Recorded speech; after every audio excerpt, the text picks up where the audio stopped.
Oh, she did say good luck. Fair enough. Didn't hear it. We are live now. We- Hello, everybody, and welcome to this live Q&A. It's been a while since we've done one of these. You are there, Matt, right? Just checking. Yeah, I am here. It's ever so slightly weird. I think because the way you got it streaming set up is I can't see anyone other than Yourself. other than my big potato head staring back at me. So it's a little bit blind being led by the blind. Everyone else can see us, hopefully. So we are live, we are working, and hopefully can hear us. So, hello, chat. We're seeing faces popping up, including the Niels from the GC Guild Ball Community Project is there. Wicked. Very cool. What's the format for tonight? So we free-forming. A little bit. So basically, we've got the idea is we've got a Q&A. So to try and obviously we released the video yesterday, and plenty of reactions since then. And this is an opportunity for everyone to have a second opportunity to converse with us, ask questions, and kind of interact with us, and we'll try and give them a second bout of information ahead of our kind of video next week. We've got the next kind of piece of information. So totally happy to take questions. I know there'll be a slight delay on the stream, about 20-30 seconds, so they'll take a little time to come in. But if you can start dropping the questions into the chat, I can see them. So the format will be I'll try and answer as many as I can, and then please, I've got China and Tom in the comments helping out, but we'll try and get as many questions through as we can, and I will repeat those to in this chat, and then we can answer them basically between us. Okay, I've got a small visitor come to say hello. So first question. Will there be any? This is a simple one. Will there be any discussion tonight regarding other projects, i.e., God tier? No, well, only very briefly if people feel that's important. But there's certainly a whole heap of stuff that we want to talk about God tier in the other video we recorded for the 10-year anniversary. Yeah, the 10th anniversary video. We cover God tier, and there's some spoilers in that about what's coming up for God tier. So it's probably best leaving it for that one, really. We can do. I think that's not dodging. No. But so it's important to stress that God tier is a live game for us and a very important game. I had a interesting chat. What was it? Last Gamma, or it might have been one of the licensing shows with someone really quite senior at Asmodee, who I know. He's ex-GW, and of all the games that we had in our catalogue at that time, God tier he spoke of very, very highly in terms of the wicked setting, the cool minis, the accessibility of it. So it's an important, very important product for us, and certainly enjoyed running the tournament at the UK Games Expo in the summer last year. Awesome. So next question coming in. What are you doing to help fix the bridges that you're burnt on both sides, admittedly, with the community? You want me to do that one? Yeah, go for it. Well, I mean, one of the things I like about that question is actually the metaphor of the bridge and building the bridge. So what are we doing about it? Well, we're going to do whatever we need to do is the simple answer. Do we know precisely what that is? Not at this stage. And as we were chatting with the GBCP guys, quite frankly, we just didn't know what the reaction was likely to be. So obviously we hoped it would be a certain way, and we expected it to be slightly different from that. And we feared that it might be, a much sort of stronger and darker reaction. It's a really nice, healthy mix of cautiously optimistic, I think, is how the guys described it. And I think we feel the same way, actually. So I don't want us to get carried away, but I do want us to do whatever we have to do to build the bridge. I genuinely have missed Guild Ball from the day that we released the press release, and regretted many steps along the way, and really want to do what we can to kind of get us back to, hopefully at some point in time working on the game as well. But in the baby steps first, we want to get the game out there for people to be able to play it, support the community project, and then really see how it goes. But if people want regular Q&As with us, we'll do that. If people want us to stay the heck out of the way, we'll do that. If people want us to do something else, just let us know. And I think we were chatting earlier, weren't we, about using questionnaires or whatever mechanism we can to kind of communicate with the people who have supported the game over the last 3.5 years and beyond that, and basically work with them. Rich and I are lucky enough to be in a position where we have big enough levers to pull to do some pretty cool stuff. Certainly nowadays we're in a really strong position to do that. So we're up for anything. Possibly not a kabuki theatre, although if I knew what one of those was, I might volunteer for it. I think the message is slow and steady, and that's what we're doing. So, and what we don't want is a split community, and that's we can see the good work's been done since the last 4 years, and we want to recognise that and hopefully work with the community team to help kind of foster and grow that basically.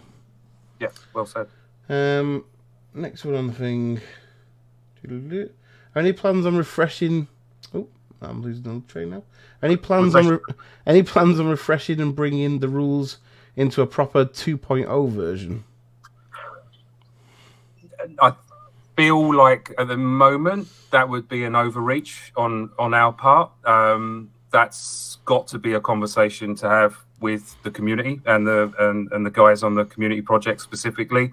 I know there's a few things that people would probably want to take a look at. We would absolutely support that and commit to that if that's what people want. But right now, the intention is really not to touch the core rule set in any way other than a cosmetic tidy up just to remove reference to an app that no longer exists and things like that. But other than that, and I think we'll increment the version number to 4.4. Other than that, it's not going to change unless all of us collectively think that that's a good thing to do. And then we'll then talk about what the dev process looks like in order for that to happen. Yeah, this isn't a new guild ball. This is still a guild ball that was around when we created the project, and we have no intention with this version to do anything like that. So, next one. Will you be releasing quite a popular one? Will you be releasing the STLs to print at home in our own homes, or will you be ordering minis from printers? So that is an ongoing conversation. So we have no firm plans either way. Obviously, to enable the POD, we need the STLs. So if we felt that was a sensible and wise thing to do, then we'd be able to do it in a very short space of time. I think one of the things that we've chatted about, Rich, and with other people at Steamforged is, what happens with the files once they're out in the wild? What control do you have over them and things like that? So until we've really kind of got to the end of those kind of conversations, it's pretty hard to say categorically. Yeah. Certainly not ruling it out, and certainly recognise that is definitely a direction that the industry is going to go. And Steamforged is guilty of many things, but we're certainly guilty of wanting to be at the cutting edge of things if we possibly can be. So it's definitely something that we're actively looking into. Yeah, and obviously the part of that, and to understand if there is demand, by giving the kickoff set as free STLs, it'll hopefully be an indicator for us as well on kind of how that goes down and how people use it.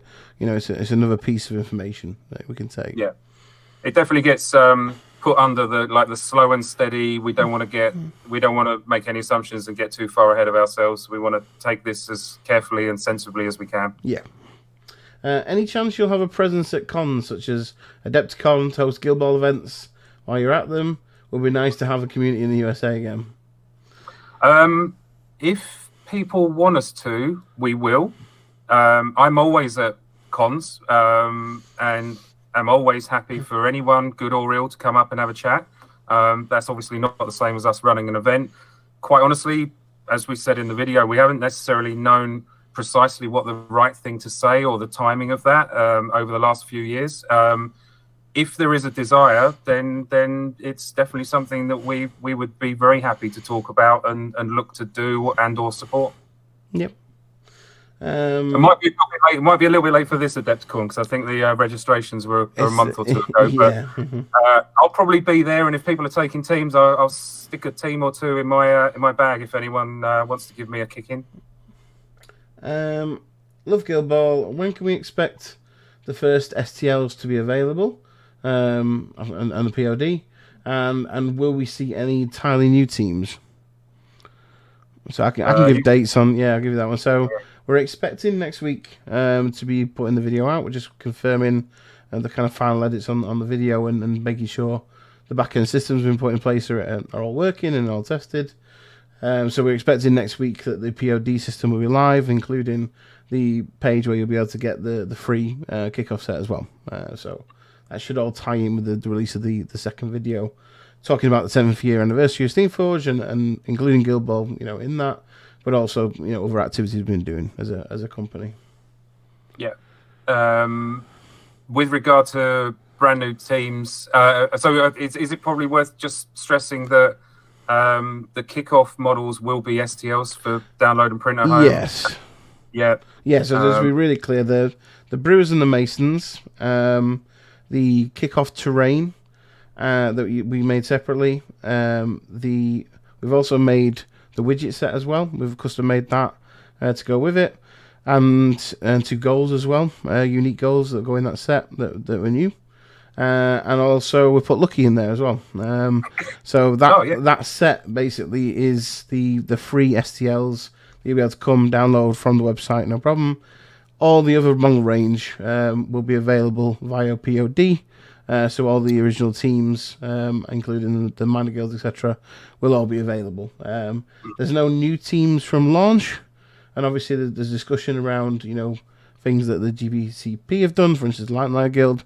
They're ongoing conversations we're going to be having, but right now there is no current plans for that. And again, as I think Matt, you said it before, didn't you, about watching slow and steady, essentially. Yeah, that definitely comes more under the category of absolutely not wanting to overstep. The only thing we can confidently talk about is the stuff that we own and therefore have control of. We obviously know that the lamplighters are out there, and we know that the lumberjacks are fairly well advanced in terms of their development, and very much want to have a chat with the guys and see what they want to do. They're their teams and teams that they develop with the community, and there's zero intention to remove that, delete that, rewind that. It's every intention to do what we can to support those 2 teams, and then look beyond that if people want us to, and there's enough people interested in building Guild Ball. The GBCP has failed us in one way specifically. When do we get justice for Hoist? Joke. They've done a great job. Okay. Well, it probably ties into the second question here as well, which is about when will the rules be released from Antonio. He says, could there be a beta set release with the player cards for feedback community? Good to see you all again. Glad to see you both at Gen Con. Well, cool. And I remember catching up with Tony, and that was wicked seeing him. So the thing to stress about the kind of the update I called it the classic version, and was probably rightly called out. The classic is not necessarily the greatest name, but we'll call it that for the time being and come up with a cooler name as and when. But the changes that we intend to make do not go outside of the boundaries of the changes that the GBCP guys have already orchestrated and made over the last 3.5 years. So we are very much colouring within the lines. So as I said on the video, there are some changes that I fundamentally agree with, and there's some that I want to get better context with, understand more. But on the face of it, I'm less convinced by them. And Jamie and I sort of went through line by line quite forensically and talked an awful lot about the why-fors and wherefores. So that quite rightly has to be a conversation that we have with Niels and Steve and the other guys. So I think we're going to try and book that in for early part of next week. So hopefully by the time the POD has gone live, we'll have gone through that conversation and we'll have a definitive list that we can get out for people. And actually, to save us an awful lot of rework, it might not be the worst idea in the world for us to release that as a change list and get people's reactions and make sure we get all the feedback into that. And then we can actually kind of roll out the changes to the cards or wherever that information needs to go. Yeah, I think just as well we've already given that information about what our expectations are around that to Niels and team. So they're currently having a look at it right now. So yeah, but they are very busy people as well. So well, we appreciate look, that. this is the thing is, and I don't want to be like a rainy cloud, but like let's be brutally honest about where we're at. This is very much baby steps for us. We really need to make sure that we're building this in the right way. We're not going crazy on this. We're not going to suddenly become super active and have half a dozen people working on this project. What we do have is an absolute firm desire to get to that point, but we need to kind of build ourselves towards there. But we will go that extra mile to find that extra couple of hours in a day to kind of do what we need to do. But it's not going to suddenly click back to how it was in the greatest part of the Guild Ball, activity curve.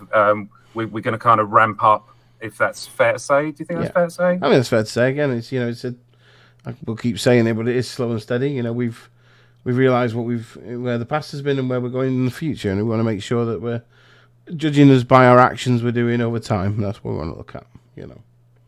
We'll try and say less and do more, I think, is a really good mantra for us. Yeah. Rich, have you considered cutting racing stripes in the side of your shaved head? Cheers, Sam. Not currently. It feels like, last time you all saw me that I was more clean shaven and less kind of ponytails. But yeah, so the Viking look is here to stay for the last few years.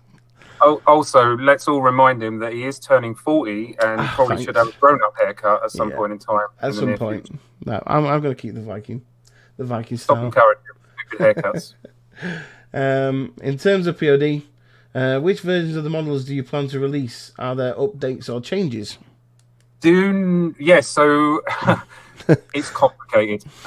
So let's talk about the process of updating the models. So essentially, obviously, Guild Ball has gone through a whole range of materials and a whole range of production techniques and pipelines and all that kind of jazz. So when we sat down and started at the beginning of this project, we thought it'd be simple, right? Not a problem. We'll just pick the latest model, slap that in, job done. No, turns out that when you want to release it for POD, you need to take all of the component parts of the mini. So if it was a 5-piece mini, then now all 5 parts need to be sewn back into one piece.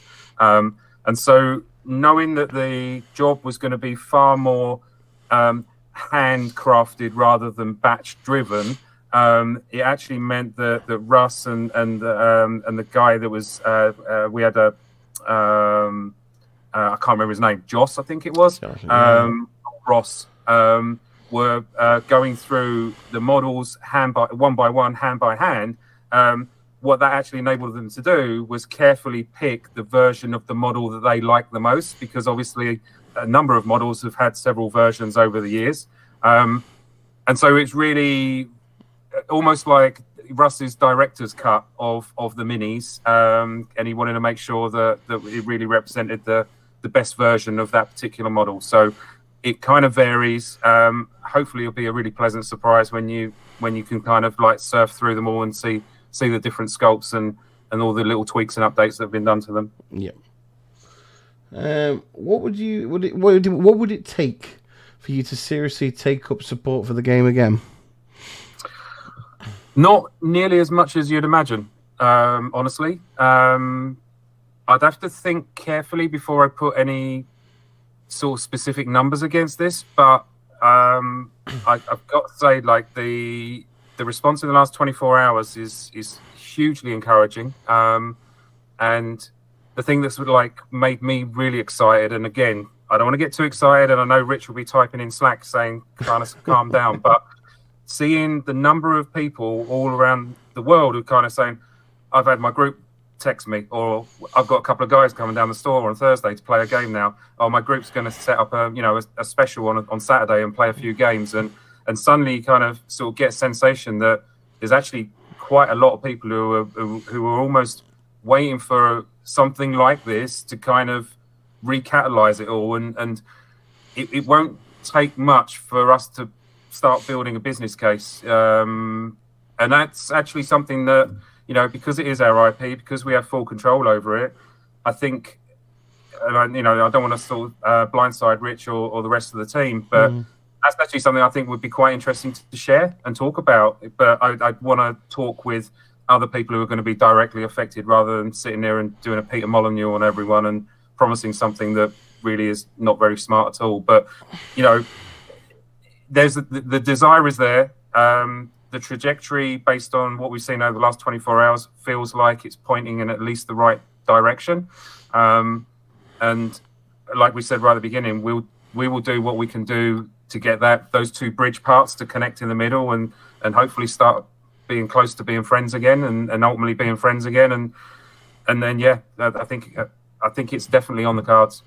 I think it's worth saying that Steam, we have been as a company, very lucky and had a lot of good opportunities across the range, outside of the miniature realm, in our board game space, and that has led to the company being in a very good, strong position, which, part of the work for this started last year and getting these models sorted was more, bringing the love that we have for this game back, and we were able to do that because we have a bit more flexibility and a bit more options in to do that, at the time, and...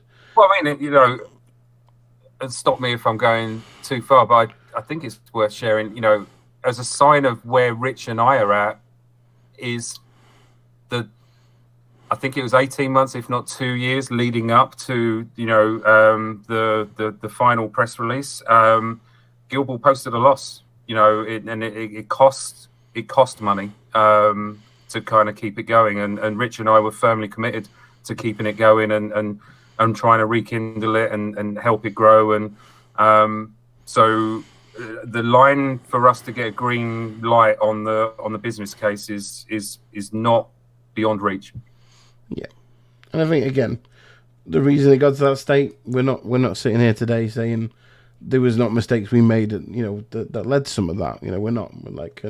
But that's a reality of where we ended up, and that's where we are now. So we're hoping that the future could be different, and this is where we're at today, and we've put the work back in to get these models available for POD, and again, slow and steady is absolutely the message, and it's encouraging what we're seeing. So yeah, and I think just to kind of really help be a little bit cleaner with how we communicate, I'll take away an action to work out precisely what not much is, and communicate back, rather than people speculating or worrying about what that line actually looks like. Let's take that away and have a chat with the team and actually work out what that line could look like, and come back as an indicative kind of estimate of what the roadmap could look like.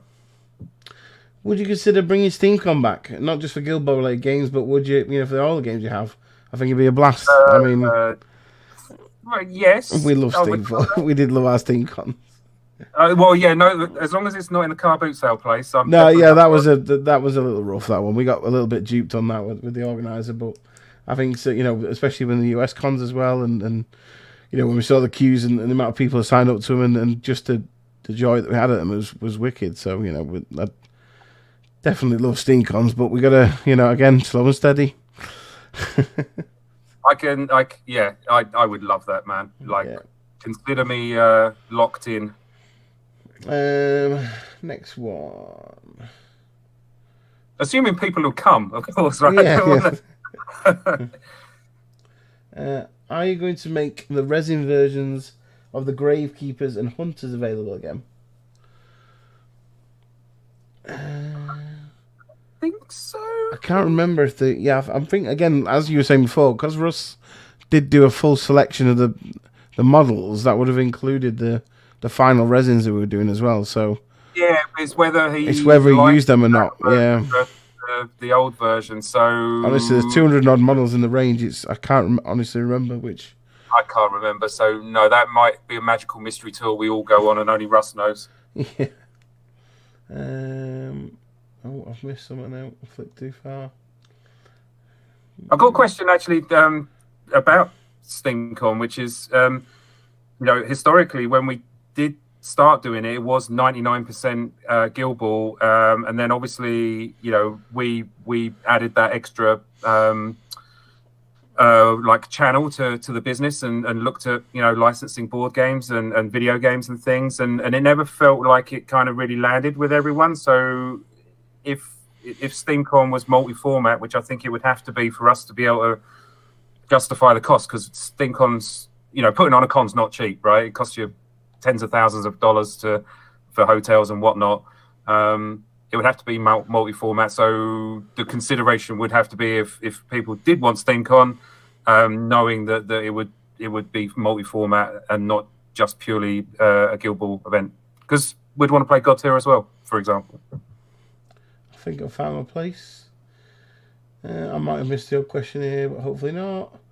Any clarification on what the print on demand means in this case? So have we talked about it? Yeah, so the print on demand specifically is the ability to get the range of models printed by a third party. I'll probably worth talking about who that is and what that means. So we at Steamforged aren't kind of printing these in kind of a location in the UK or anything. Or we have a third party engaged, My Mini Factory, very well known in the 3D kind of space. They have this facility. We've plugged it into our website. We're working with their printers. So essentially, once the order goes through our website, that will get printed by them. They will send that to your house, and that's the process. So we don't hold that stock. That's done by them.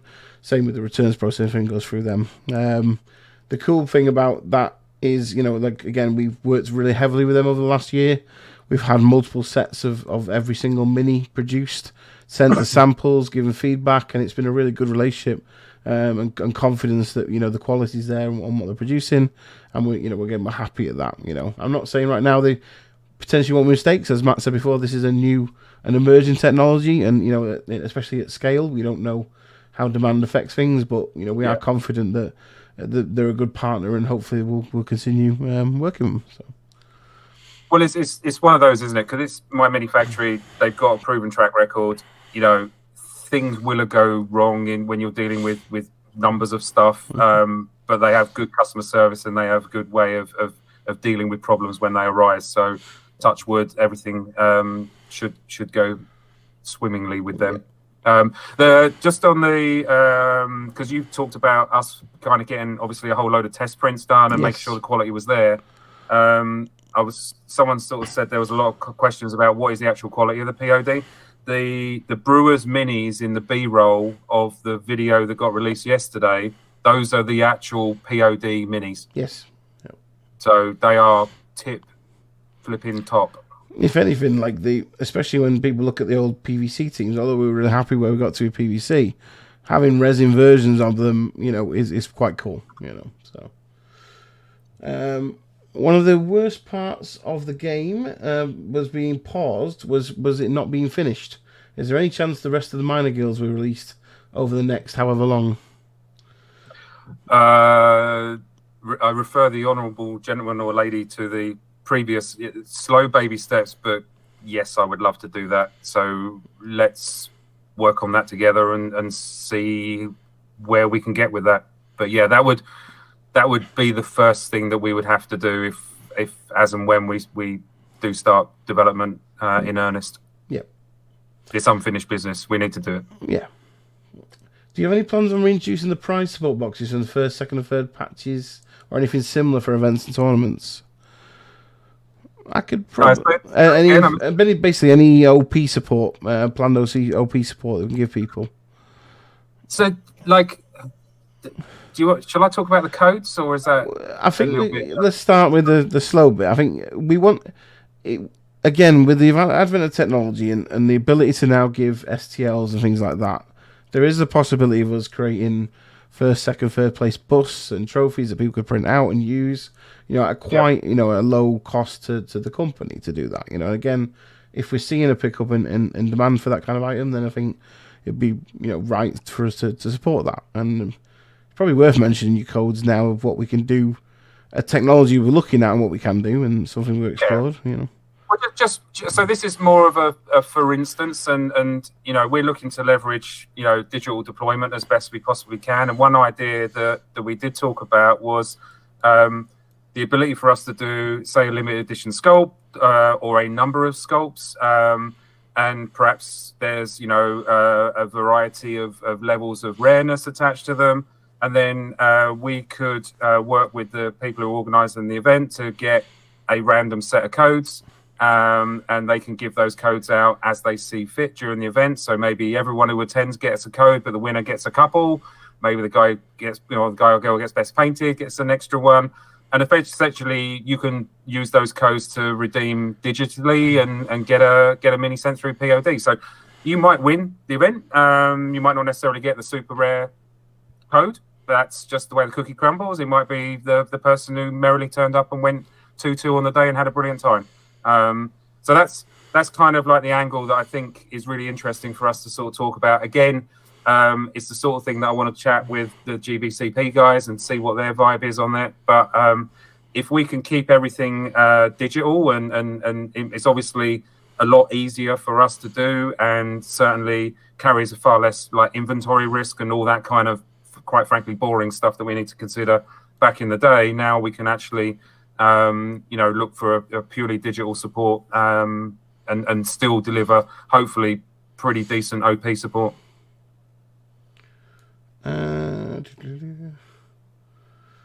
Will you have an event at the UK Games Expo this year? Again, it comes back to what we said before, really. We kind of talked about it, but right now that's sitting on the whiteboard under the wish list, subject to how last night went, how tonight went, and quite frankly, how the next couple of weeks plays out. I can't remember when UK Games Expo events needs to get registered, but I mean, we're going to be there, so yeah, I'd quite happily run an event, or actually, Perky wrote me an event, doesn't he? Because he mugged me off. He did for God Tier one, yeah, with a 12-hour God Tier event last show. But, so yeah, he definitely owes me an event. I think we are going to be there. Obviously, we're running God Tier again.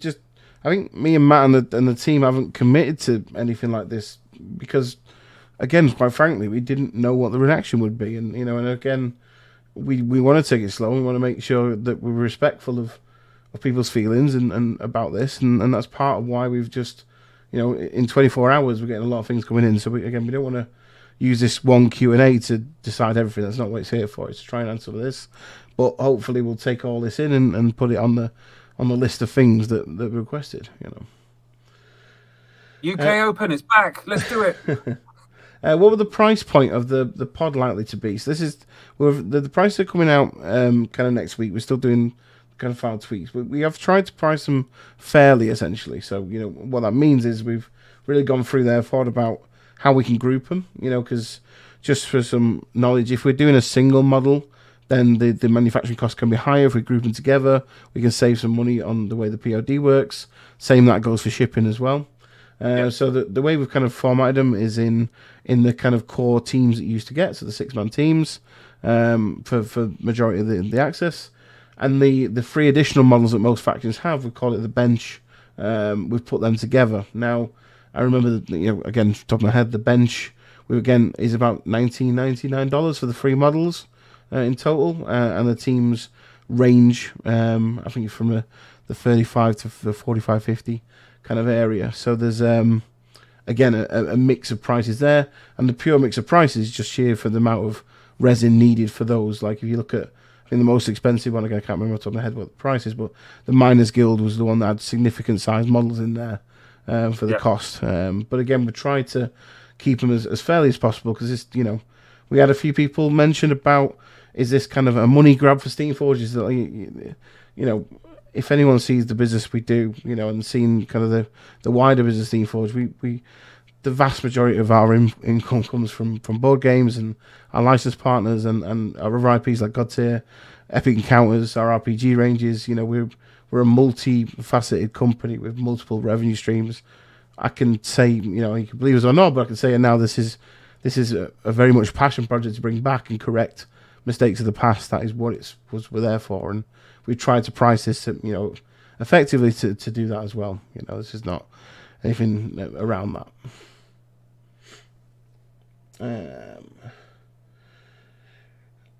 If you do the pod product, will there be 6 player boxes for the main 12 and blisters for the third captain? I'll just get out of that one. That's okay. It's going down.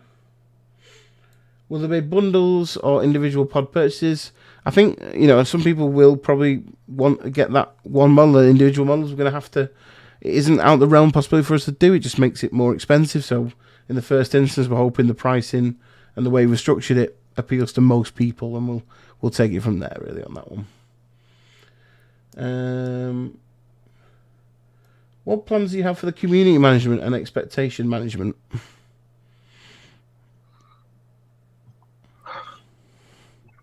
I mean, I think the first thing that we should recognise is the great work that the GVCP guys have done, and that's them acting as the tip of the spear, and everyone else in the community, you know, working with them and helping to kind of create a fairly positive atmosphere. I think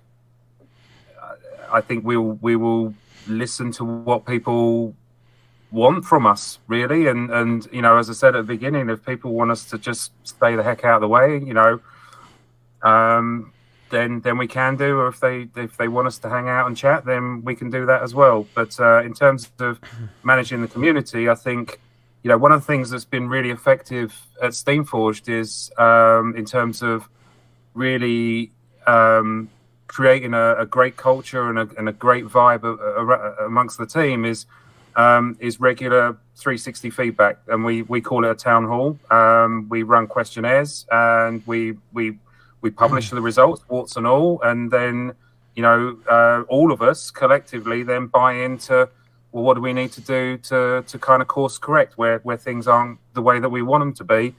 And that is a conversation. And once that conversation's happened, action plan, and then we start working on it. And I think like a similar kind of thing could work, where we ask questions and listen to the answers, and then work together to kind of agree what would be cool and what wouldn't be cool, and not only what would be fun for us to do, but what would be appropriate for us to do. And you know, at the end of the day, what we absolutely don't want to happen is a split in the existing community. That is that would be an abject failure if we cause that to happen. So with that in mind, we need to kind of, you know, work with the existing community, get involved, and I think show that we're willing to put our shoulders to the wheel and help drive things along. You know, help where we can, lighten the load for the GPCP guys, pulling together all the, you know, the design and developments that they're doing, helping, you know, talk through like the creative process and providing support and resources and whatever's needed. So it's a long waffly answer that hopefully conveys an overall tone and intent without necessarily any specifics, because we don't really know. We want to listen rather than tell people what we're going to do. Yeah, I mean, there's already an active Discord that the guys run, and it's a great Discord. We've open conversation. We obviously have the Steamforged Discord. Everyone's welcome to come into as well, and you know, we really appreciate the statement that was put out of how, you know, publisher support and the creator support around the game helps it grow, and you know, we're gonna help that journey. So and we have no intention of wading in and suddenly trying to dominate and be super active and everything. It's very much we want to be part of the community, and that means being a good citizen of that community and playing an active role where it's wanted. Yeah. Will Sherwin be murdering any more characters?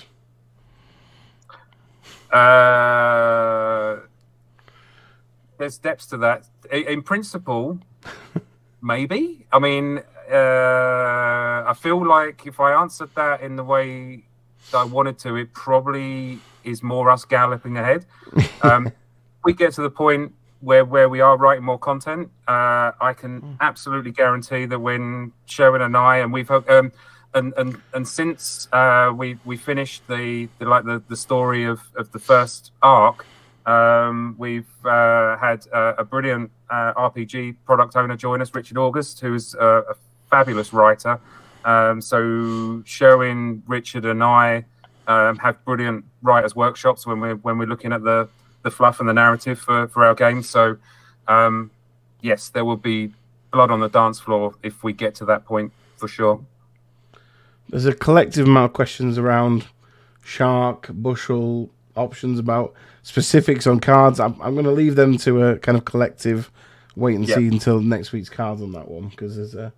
But yeah, I can't quite work out which of those are actually genuine and which of those are meme orientated. So I will bow to Niels' better understanding of what actually is required and what isn't, and chat to Mike and Steve and the other guys. So if they need changing, then it will be because everyone has recognised that they need changing. Everyone's hated Shark since time began, and Midas, aren't they? So he's an absolute legend. Midas, on the other hand, was always a problem child. Will all alternative sculpts from the main guild models that play on the minor guilds, i.e. the Cooks, Shank, and Tenderizer, also be available in new POD? They're not in the first release on them ones. Those models were available via retail stores as kind of like and kind of available as when on the release of the minor guilds and that. So they weren't technically limited editions. They were kind of more promotional items. There isn't any limited editions currently in the first round of what we're doing. We have in the past at Steamforged done like events like the Vault, for our product lines where we brought things back from the past. But right now they're not intended to be. Again, it's a potentially if we do a questionnaire or survey of the market, and then you guys, then we can get a gist if that's something you like to see. Yeah, we bringing limited edition models to POD was so fraught with danger because what we want to do with this exercise is enhance people's collections by letting them fill out those models that are very difficult to get hold of to play the game. We don't want to devalue the limited edition models that people have collected over the years or paid quite a lot of money for on secondary market. So we need to really be quite careful. There's a balance there. Yeah. So, but as you say, Rich, we run the Vault every few years or so. So there's going to be infrequent, rare opportunities to perhaps get hold of some of these minis if there's ones that you particularly love.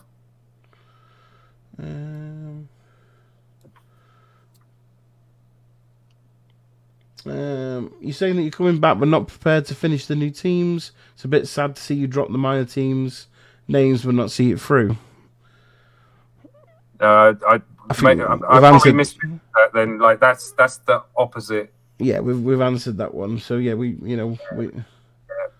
the very first thing, as and when we start looking at scaling up on this, if we do, will be the minor teams. There won't be a departure from that. Will there be an errata to characters in the future? That will be in the same vein as the erratas that have happened over the last 3.5 years, i.e. driven by the community and assessed by the committee, hopefully with the wisdom of people like Perko and the rest of the dev team having a look at and helping out.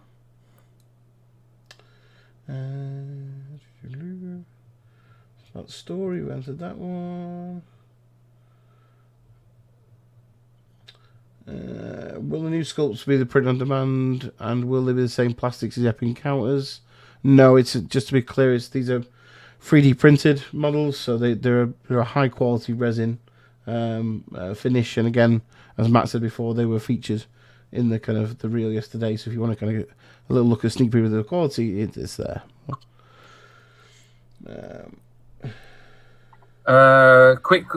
Question for the chat then is how long do people want us to go for tonight? I've cleared the entire evening. I'm happy to go for as long as people have questions and have interest in it, or we can kind of aim for a time and call it there, and then maybe look to set up another one in in a couple of weeks' time or something. Yep. So up to the chat. I'll keep going. I'll keep going through. We're nearly counting up to the speed, so we're not far away. So, all right, cool. The backlog's getting down. Yeah, you probably just spurred it on now by several hundreds of comments. So, great. Why did you decide to get involved with Guild Ball again, and why now? Oh, because it's the conversation we've had since the day we sent that bloody press release. Yeah. Like every single day, we knew that we'd messed it up. We knew that we absolutely garbled the message that we felt was important to share. And quite honestly, we've been monitoring what's been going on and just waiting for what we felt was a good time. And it was almost that converging of lines where we knew that the 10-year anniversary was coming up. We knew that the 10-year anniversary was going to really raise the question of where's Guild Ball? If how can we do the 10-year anniversary without at least talking about it? So it got to the point where we start, what can we do? What is the right thing to do? That's where we started like prepping the models for POD. We started, trying to think about all the things that people had talked about, that led to the demise of Guild Ball, and POD was obviously, and supply chain was obviously a huge one of it. Getting a reliable material for the minis to be in, all that kind of stuff. So really, we just left it until we felt that we had a great chance of success of at least having a conversation with people and hopefully starting to build some bridges, and to time it with the 10-year anniversary. What does community support interest look like to SFGs? A number of players at a tournament, number of tournaments sold out, number of pod downloads, money spent on the range. What is the metric we're going to be looking for to judge? So really, and this is more off the cuff, so I reserve the right to kind of think about this carefully. But I think one of the really important things, and one of the important conversations that will happen in the first week in March, which is where myself and Toby, our commercial director, and our sales team, we go out to a show called Gamma, which is a B2B style show. And that is where we get to meet all of our distribution partners across North America, Canada, South America, and also around about 250 store owners and their team. So we have a number of presentations. We have some really healthy Q&As during those sessions, and certainly talking to them, engaging the level of support that they would have for Guild Ball. Would be a topic of conversation. So that would be one of the things which is a little bit harder for me to put an actual metric on, but so that would be much more of a qualitative kind of feeling. Are people jazzed about the idea?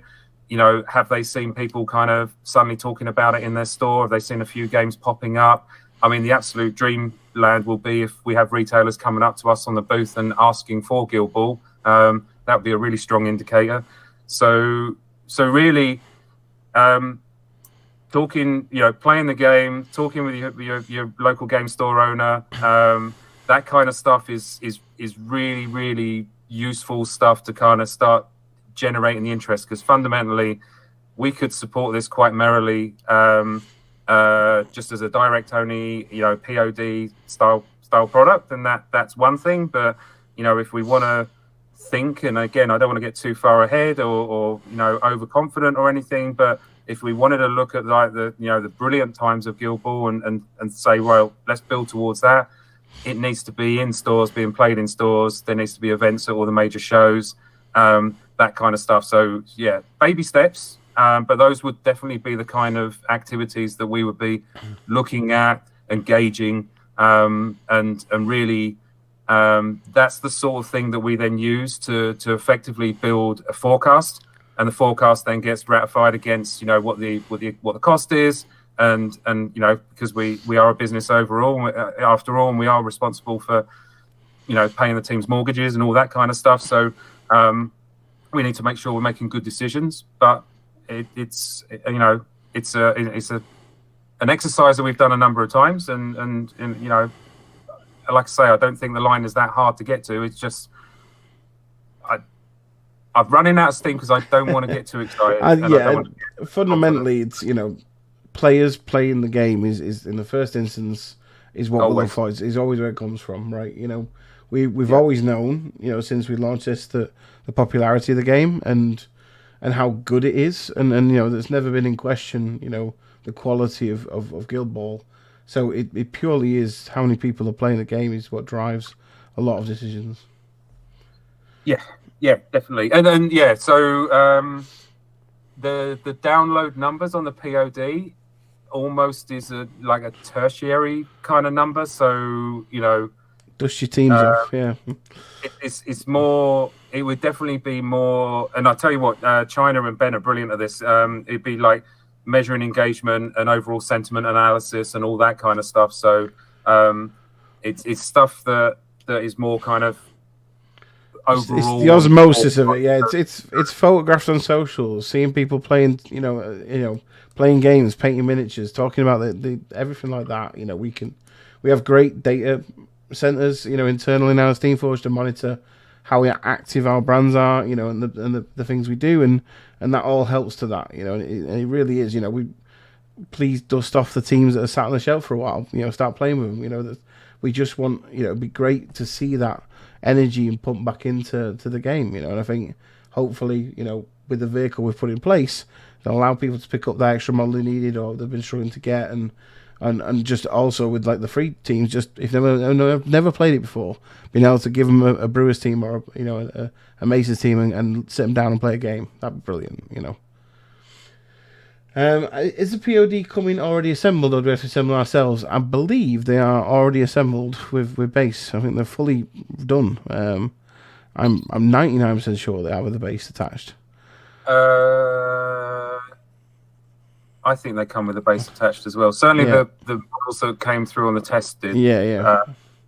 So worst case is a couple of dabs of super glue with the new thickened ankle joints and thickened ankle joints, like that. But hopefully they'll come as one piece, and therefore it's all the full integrity all the way through. We'll be seeing more lore chapters. I'm an author and would love to write a book in the setting. Hint, hint. Again, if we can revisit that question in sort of 3 to 6 months, I feel like we'd be able to answer it. But yes, like I would love to write some more stuff in that. Like the storytelling possibilities in Guild Ball are brilliant.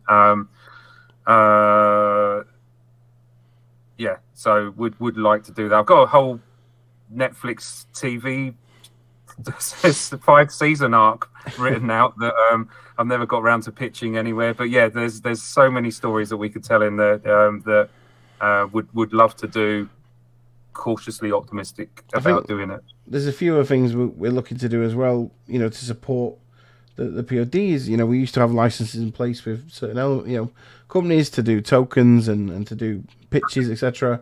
We will look to spark some of those relationships back up, and hopefully we can announce them to support it, to make it easier access to things like pitches, etc. So again, please, slow and steady again, but we are investigating that as well. So we are it's going down.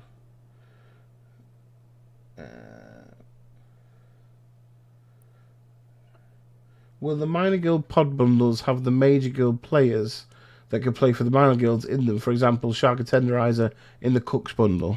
No. So to keep it quite simple, we've replicated how it used to be basically on those. I think I'm nearly up to the actual chat now. What ideas do you have that you would like to change with game? Like increased interaction, making sure standoff style play is not encouraged, etc. I've got ideas, but I haven't played the game nearly enough to be able to answer them without potentially falling into a trap. So I might dodge that question, if I may, until I've actually got some time chatting with the guys and finding out what their feeling is with the game. I think that's it's a good way of answering it. Essentially, we want to chat to the GC guys to to talk about their experiences over the last few years and where they feel the game is up to. We have people internally as well that have been playing the game. Jamie's been actively playing as well, so there's a bunch of discussion around that. But again, we don't want to kind of do an SFG view and a community view. We want to make sure there's a very joined view on these kind of discussions. Yeah, I think we did have a brief chat and a couple of things kind of popped up on the list, but I think we all agreed quite quickly that we should absolutely book some more time to kind of talk them through things like bottom top of turn stuff and the gameplay cards and things like that. But not going to get drawn beyond that until we've actually had a proper sit down and conversation and properly catch up with the state of the meta at the moment. Will you have pod samples at Gamma? Again, probably not on the booth at this stage. I can take them with me. Well, have some with us, yeah. I could take the brewers with me and have them. They probably. Toby will not forgive me if I commit to putting them on the booth, but I can absolutely have them in a case with me. And if anyone is at Gamma and wants to come up and say hi and take a look at them, totally. And again, the reason we're saying that is not because we don't want to promote it. It's more we need to make sure that all parties are aligned and we're not giving mixed messages to retailers and things like that. We make sure we're completely joined in what we're presenting, what we're thinking. Yeah. Are you planning to take Guild Ball to the UK Games Expo to help publicise it? Similar story, again, we talked about potentially events and stuff like that, but we really do want to just, with the time to the event, we can, look and plan what that looks like and let's see where it goes. So, well, yeah, and I think the thing for UK Games Expo in particular is we don't have a booth at the Games Expo. What we do is support some retail partners there, and what we've noticed is that UK Games Expo has started trending quite heavily towards the board game space. So that's just something that we need to factor into our thinking. And then the other thing that is worth stressing is because we don't have a booth there, a whole bunch of us go there mostly as gamers. So we kind of go there to wander around the show and spend a lot of money and play some games and everything. So that side of it, that's a lot easier for us to kind of, maybe grab a pickup game or at least kind of grab a coffee and hang out and have a chat about stuff. But officially we're not there. We support our retail partners and their primary focus is ostensibly board games.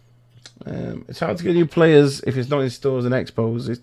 It's true, and we understand that. And one of the avenues for that is obviously the free STLs. We have seen the rise of other companies in the space, in the digital space, that aren't in stores, that have significant player bases now in the casual area. From downloadable STLs and playing the game. So we hope that will help. And essentially, you're not wrong. That is obviously a barrier there, and it's something. As we see how this explores, as Matt said earlier, we'll see what we can do in that area.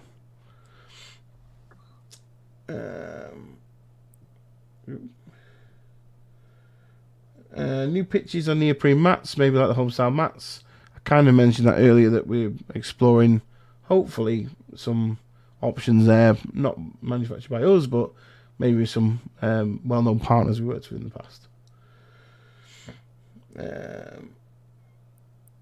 What's the plan to... Pod doesn't really help physical stores. What is the plan to encourage stores to host events and encourage community growth?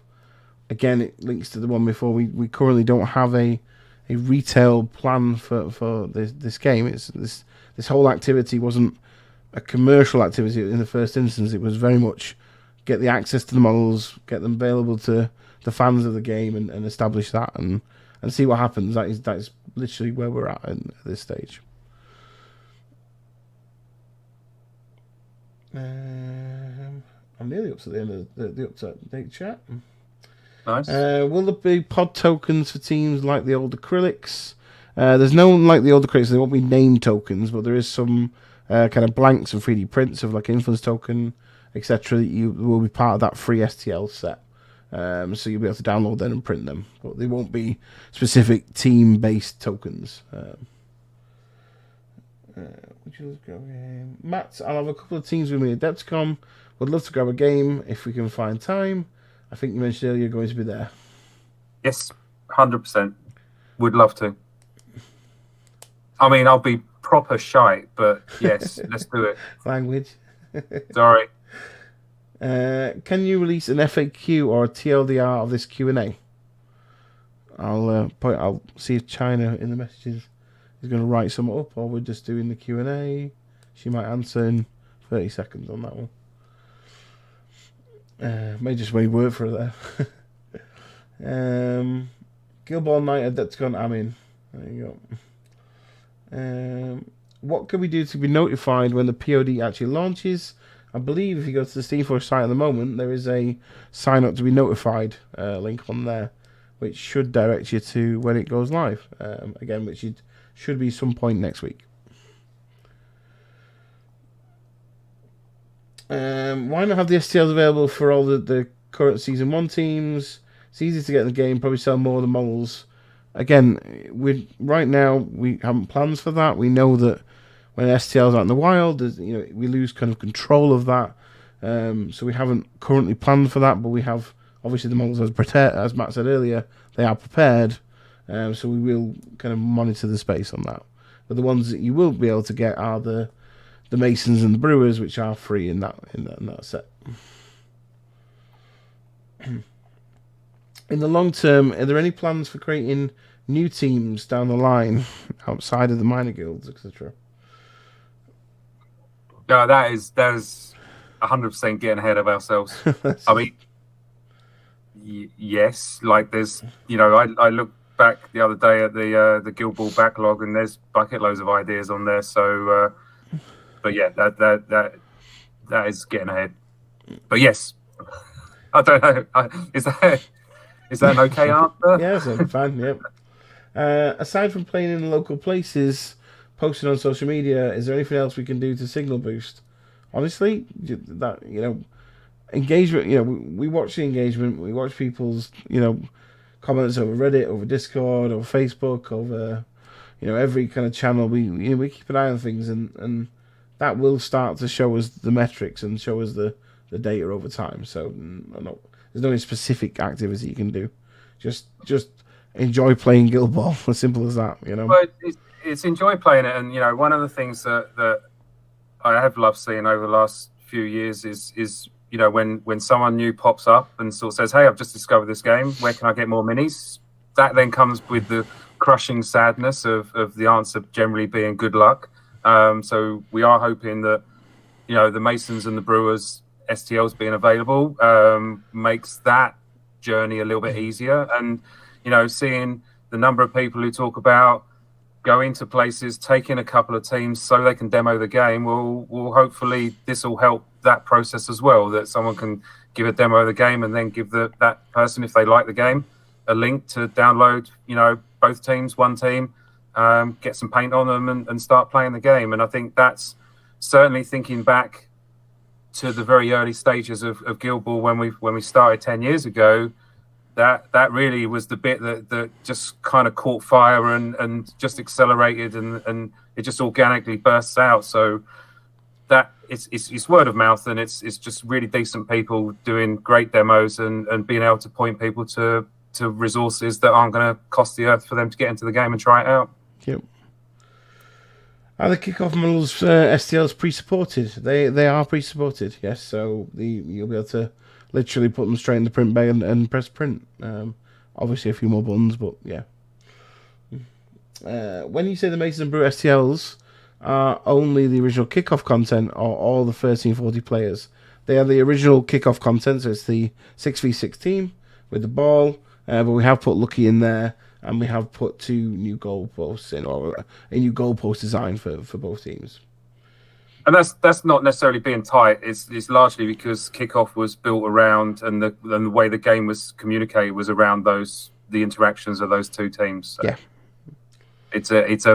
hopefully it's a much better first time experience for a new player to to kind of have a smaller set of models to kind of try and get a feel for it. Yep.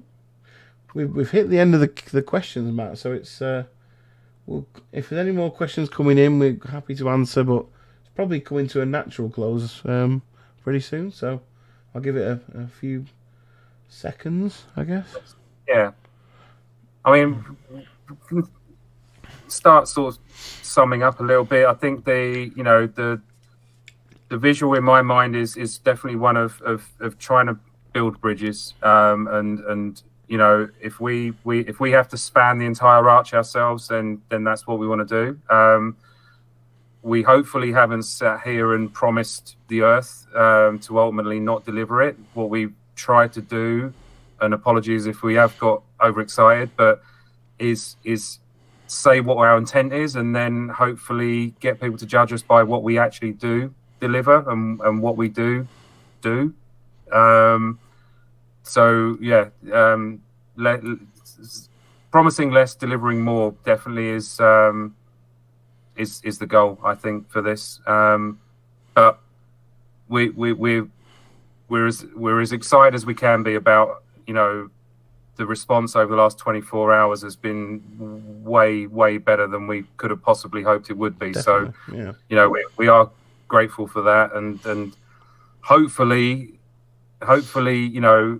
it's very difficult to convey how we feel about it, but hope our apology is heartfelt and sincere. It is genuine. It is.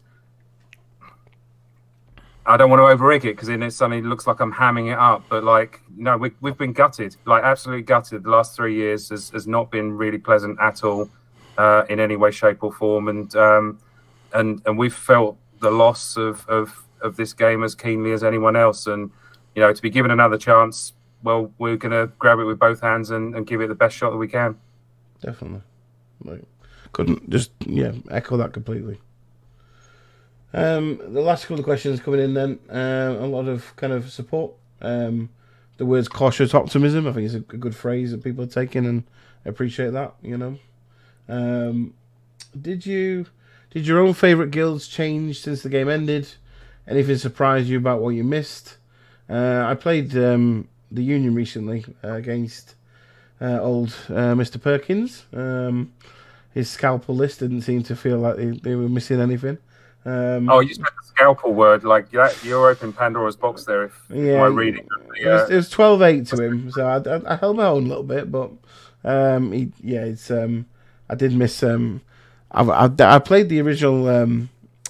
I chose the original version of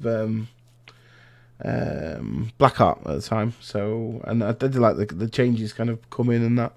But looking at the list now, I think I'd tweak it a little bit. But the Union were largely unchanged by the recent rules, so they were very similar to what I remember. But yeah, it's have you played? You haven't played recently that much, have you?